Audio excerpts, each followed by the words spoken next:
Welcome to Stockholm. The city is actually comprised of 14 different islands in an archipelago. Now, at the edge of Old Town, you will find the Royal Palace, one of the largest palaces in all of Europe.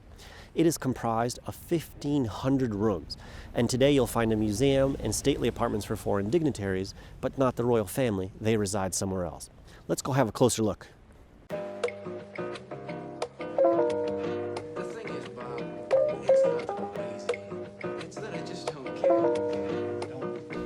This is the national symbol of Sweden, 3 crowns and a cross, and it represents the 3 countries that are part of Scandinavia, Denmark, Sweden, and Norway.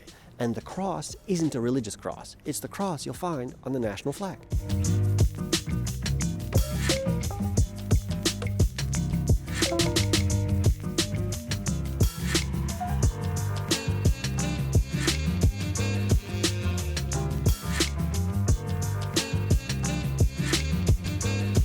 So this is the home of the Prime Minister of Sweden, and he works right there at Parliament. And I was told that every day at 8 a.m. on weekdays, he actually walks to work because it's right there with just 2 bodyguards. That's pretty cool. Next time you see him, say hi.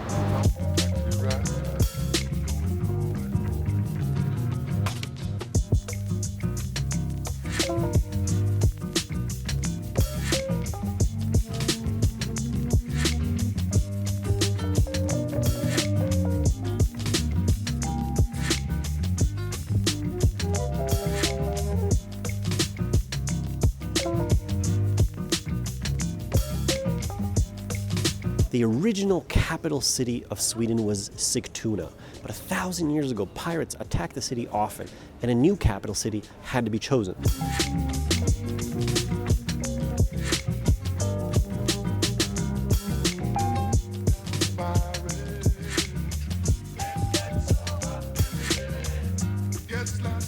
According to legend, the leaders in Sigtuna took a log, they hollowed it out and filled it with gold, and put it on the river to float away.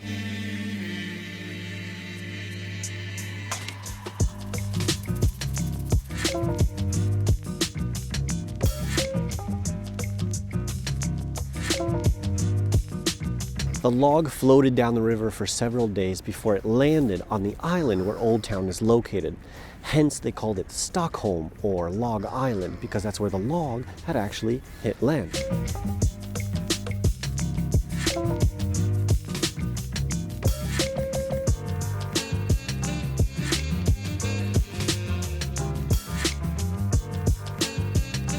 So a traditional meal here in Stockholm is Swedish meatballs with lingonberry juice.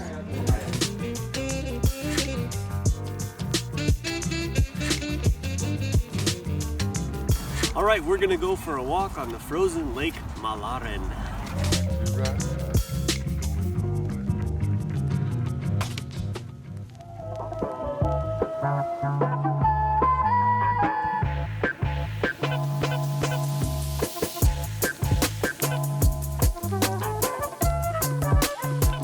So actually, Stockholm is known as the Venice of the North because of the water and the 14 islands. But if you look down, we're standing on solid ice. And even though we're quite far away from the shore, and I imagine a little bit deep, it's quite safe.